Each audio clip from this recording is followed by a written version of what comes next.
thank you all very much for sticking with it. I know it's been a long old summit, but I'd like to take your questions now, and I've got to go through. I know Beth is there, top of the list somewhere. Wait, no, it's Vicky Young of the BBC. But we're going to come to you. Sorry, Vicky Young of the BBC, and then Beth.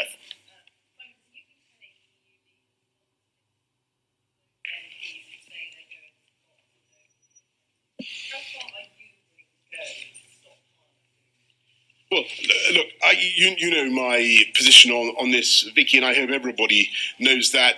I think that this is really a matter for parliamentarians to get right ourselves. We asked the people to vote on whether to stay in or to leave the EU. They voted overwhelmingly. They voted very substantially to leave by a big majority. Parliament vowed several times to reflect and respect that mandate. And I think people have just about had enough of this conversation, and I think they're yearning for a moment when Brexit comes off the front pages. But that can only happen when we come out of the EU on October the 31st. And that is what I really call on all my fellow MPs to deliver. And I hope and believe that they will. And I go to Beth. Mr. Johnson, you talk about what MPs should do, but there is going to be, whether you like it or not, a parliamentary roadblock on your no-deal Brexit when you return to Westminster. If MPs pass a law requiring you to extend Article 50, what will you do? Will you suspend Parliament, or will you call an election? Well, Beth, I think really I'm just going to have to respectfully refer you back to the answer I gave to Vicky just now, which is that I think that it's the job of everybody in Parliament to get this thing done. I think it's what the people want. I also think, by the way, it's what our friends and partners on the other side of the Channel want. They want this thing done. They want it over. You talk to our friends, as I have done in the last few weeks, and they are very enthusiastic about getting on with the future. They regard Brexit now as an encumbrance, an old argument. They want to talk about the new partnership that we're going to build. They want to talk about ways in which we can work together, as I said, not just on trade, but on security, on defence, on all kinds of things. And I think it's time that we in the UK started to think about all the ways in which we can think of a post-Brexit Britain doing things differently and doing things better, taking the opportunities to boost investment in our in business and our industry, setting up free ports, doing free trade deals. There are big opportunities for this country. So I think we need a new way of thinking about it. But first of all, you've got to come out, as you know, on October the 31st. And yes, it's Robert Peston of ITV Next. Prime Minister, a couple of quickies, if you'll indulge me.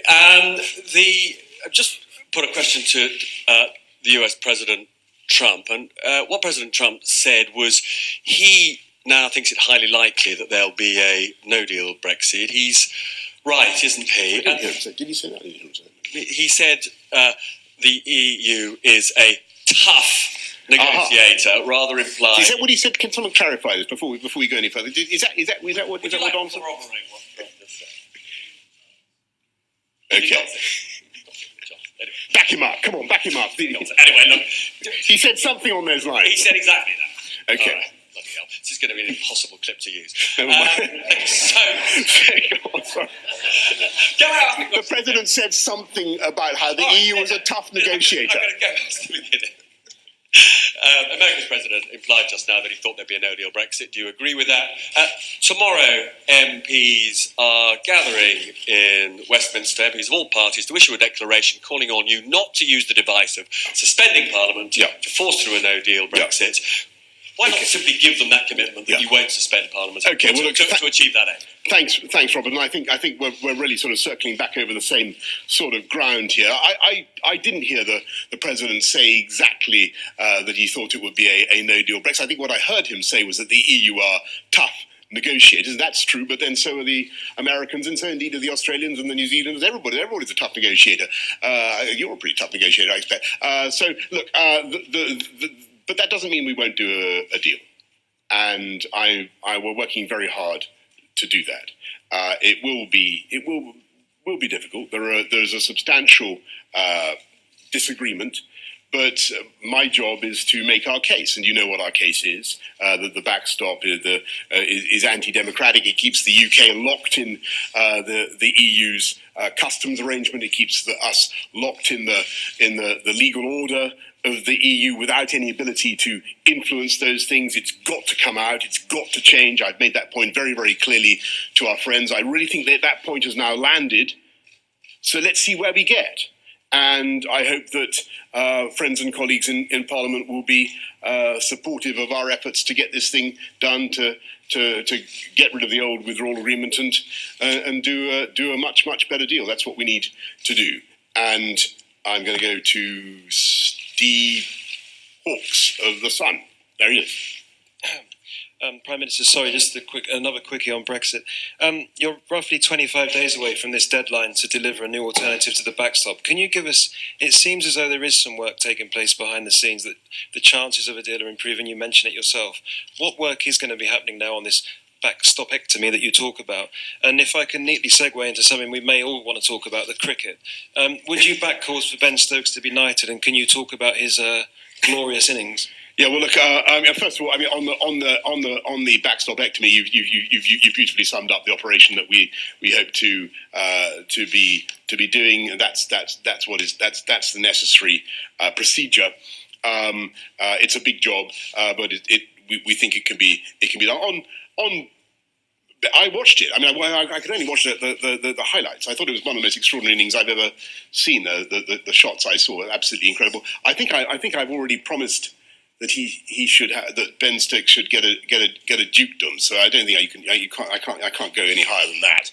But clearly, it's not a matter for me, but for some honours committee or other, and I'm sure they will take the appropriate decision in due course. Paul Wall from HuffPost. Prime Minister, the Archbishop of Canterbury plans to chair a citizens' assembly to stop a no-deal Brexit. Is that the act of a charitable Christian, or is it the act of a turbulent priest? Well, I'd like to see the evidence for that, Paul. I'm very interested. I got a very nice letter from the Archbishop saying that he wanted to work with me to bring our country together after Brexit had been done. So that's news to me, that particular development. As far as I understand it, he wants to bring the country together. I certainly support him in that. I'm now going to go. Yes, please. Sorry.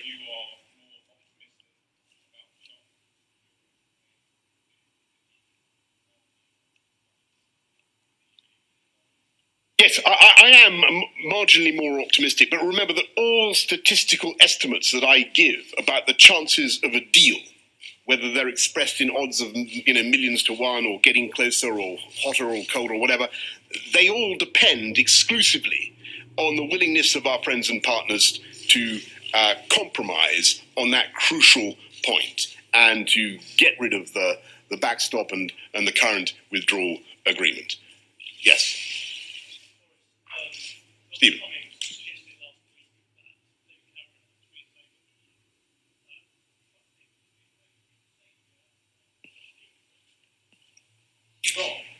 Sorry, I think in that sentence, I think you meant Angela Merkel. Yeah. Look, I think that our German friends and our French friends have certainly listened very carefully to what we have had to say, and I really repeat what I said to Ed. It all depends on how seriously they wish to get a deal. Yes. Yes. Sorry. Yes.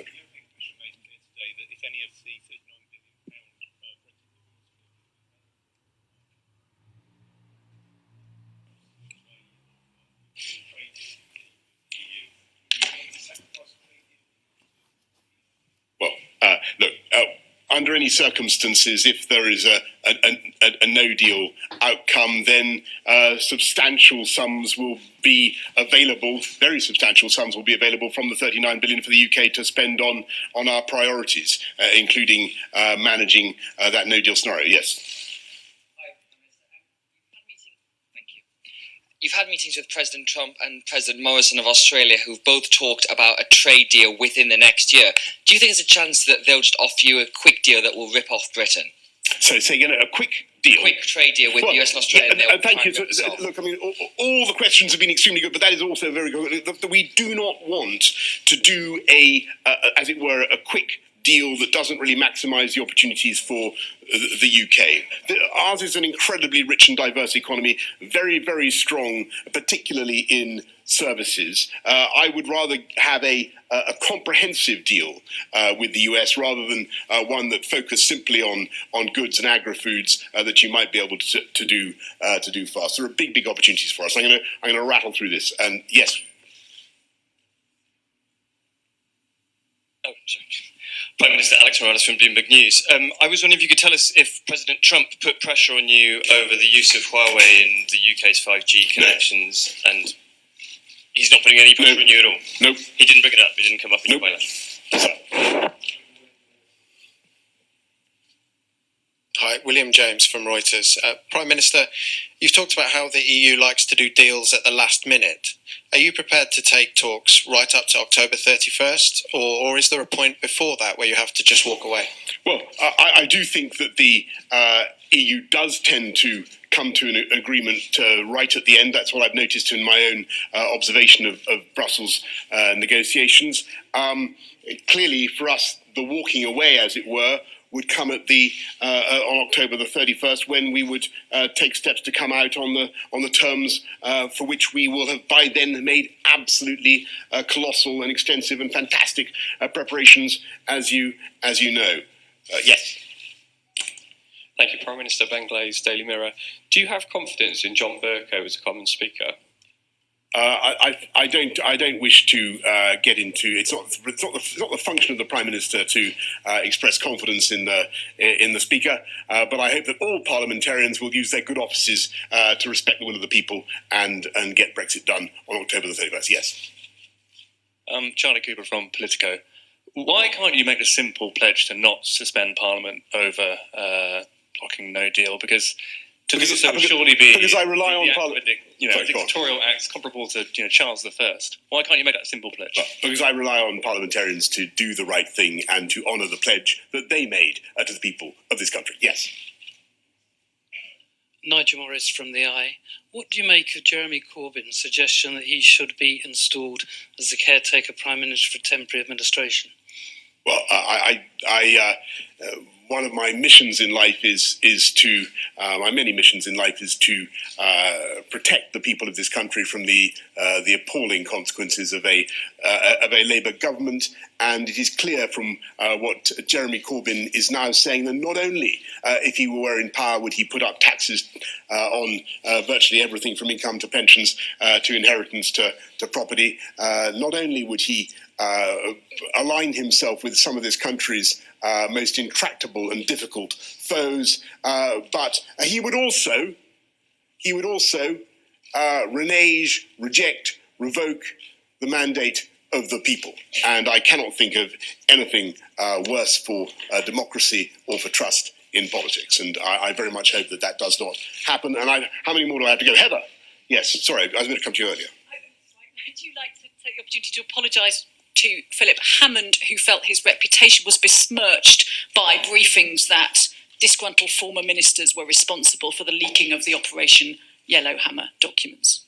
I had no idea that Philip felt that any such thing had happened. And what can I say? Honi soit qui mal y pense. Yes. John Stevens from the Daily Mail. The EU has said it's willing to listen to your proposals on what can replace the Irish backstop. When are you going to present these to the EU in detail? Well, we're going to be having some discussions with our European friends, but clearly, as we've made plain over many weeks now, the so-called backstop, which I've explained again and again, has got to come out.